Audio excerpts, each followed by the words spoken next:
Antes de começarmos, preciso te fazer uma pergunta sincera. Hoje de manhã, você acordou e já foi direto preparar o café sem beber água primeiro? Ou talvez tenha começado o dia correndo, esquecendo completamente de tomar um simples copo de água? Se isso aconteceu, existe uma grande chance de você estar prejudicando o controle do seu açúcar no sangue todos os dias sem perceber, com um hábito que parece totalmente inocente.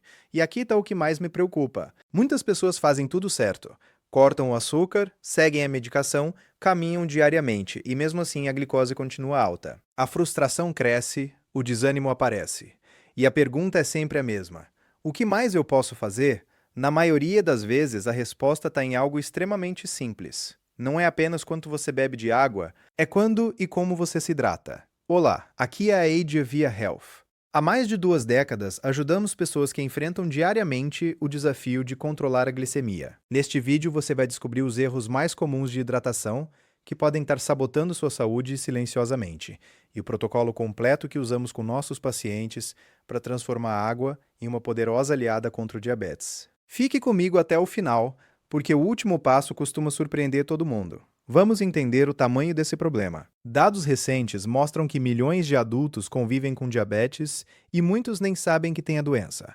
Em poucas décadas, os casos mais que dobraram, principalmente o diabetes tipo 2, diretamente ligado ao estilo de vida moderno. Mas o dado mais alarmante é este.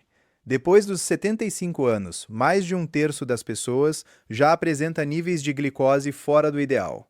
Isso não é apenas um número.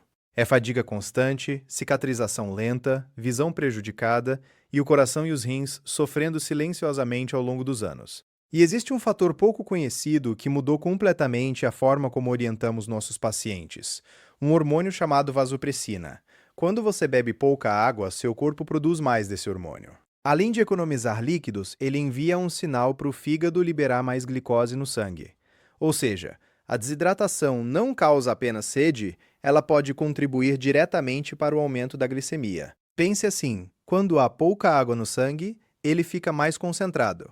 É como um caldo que perde água e fica mais espesso. O açúcar que já circula se concentra ainda mais, dificultando o trabalho da insulina, e depois dos 50 anos, a sensação de sede diminui naturalmente. Você pode estar desidratado sem perceber. Agora vamos falar dos erros mais comuns. O primeiro erro é beber água apenas quando sente sede. Quando a sede aparece, o corpo já está desidratado. Isso significa que o mecanismo hormonal que eleva a glicose já foi ativado há algum tempo.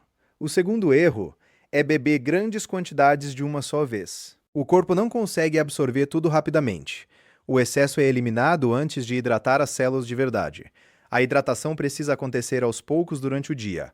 O terceiro erro é beber água extremamente gelada. A água muito fria pode contrair os vasos sanguíneos temporariamente, dificultando a circulação e o transporte eficiente de glicose e insulina. Agora vem a parte mais importante: o método que aplicamos com nossos pacientes, os 4 pilares da hidratação inteligente. Primeiro pilar, o ritual da manhã. Logo ao acordar, antes do café ou do celular, beba cerca de 300 ml de água em temperatura ambiente ou levemente morna. Esse simples hábito ajuda a reduzir hormônios de estresse que elevam a glicose logo cedo. Segundo pilar: água antes das refeições. Beber um pequeno copo cerca de 15 minutos antes de comer ajuda o organismo a absorver os carboidratos de forma mais gradual, evitando picos bruscos de glicemia. Terceiro pilar: hidratação durante o movimento. Sempre que estiver ativo, caminhando, subindo escadas ou fazendo exercícios, beba pequenos goles regularmente.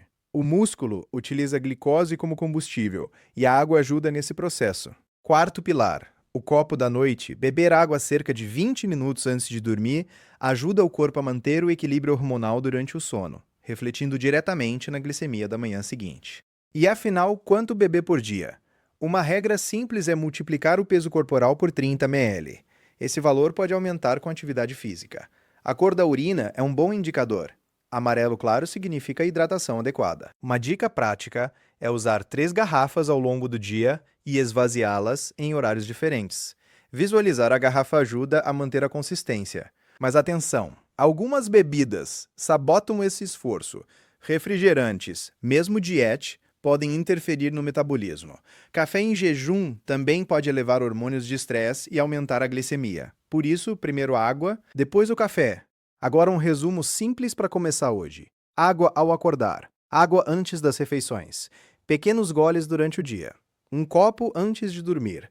Ajuste a quantidade ao seu peso e mantenha a consistência. Nada disso substitui o acompanhamento médico, mas pode potencializar seus resultados de forma natural e acessível. Lembre-se, nunca é tarde para melhorar. Pequenas mudanças diárias podem gerar grandes resultados ao longo do tempo. Às vezes, a transformação começa com algo tão simples quanto um copo de água no momento certo. Se este conteúdo fez sentido para você, compartilhe com alguém que precisa ouvir essa mensagem. No próximo vídeo, vamos falar sobre alimentos considerados saudáveis que podem estar elevando sua glicemia sem você perceber. Cuide-se e até o próximo vídeo.